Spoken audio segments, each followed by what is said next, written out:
দেশ দেশের বাইরে যারা আছেন সবাইকে জানাই আসসালামু আলাইকুম। আমি আপনাদের মাঝে আজকে লয়ে এলাম লালবাগ কিল্লার ভিতরের রানীরা যেখানে থাকতেন সেটাকে বলা হয় হাম্মাম খানা। হাম্মাম খানার ভিতরে কি কি আছে দর্শক বিন্দুগণ আজকে আপনাদের মাঝে আমি তুলে ধরবো।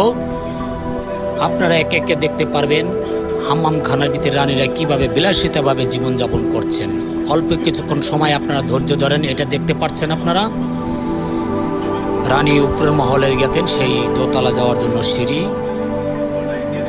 আপনারা দেখতে পাচ্ছেন। ওই সময় প্রাচীনকালের যে সিঁড়িগুলা ভিতরে, সেই ভিতরের সিঁড়িগুলা এখান থেকে ওইটা রানী মহলে চলে গেতেন। আমাদের আলামিন ভাই সামনে চলে আসছেন। এটা রানী যেই রুমের ভিতরে থাকতেন সেই রুমের ব্যালকনি বলা হয়। এটা প্রাচীনকালের ইট, দেখেন ইটগুলো কত পাতলা আগেকার যুগের। এটা একটা ঝর্ণা। রানী যেই কক্ষের ভিতরে থাকতেন সেই কক্ষের ভিতরে একটা এরকম ঝর্ণার সিস্টেম, কি রাজকীয়ভাবে পরিবেশ করছেন। এটা খুবই সুন্দর একটা মনোরুগ্ধ পরিবেশের একটি ঝর্ণা। আগেকার যুগে দেখেন রাজারা রানীদেরকে কত ভালোবাসতেন। এটা হলো গোসলখানা, আপনারা ক্যামেরায় দেখতে পাচ্ছেন।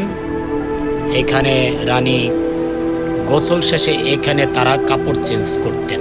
ওই সময়ের আমলের যে টাইলস দেখেন গ্রিন কালারের, উপরে দেখতে পারতেছেন আপনারা। এটা হলো দিনের বেলায় কোনো লাইট লাগে নাই, ওই সময় বাইরের আলোতে পুরা রাজপ্রাসাদের ভিতরে আলোকিত হয়ে গেতেন। এটা রানীদের টয়লেট।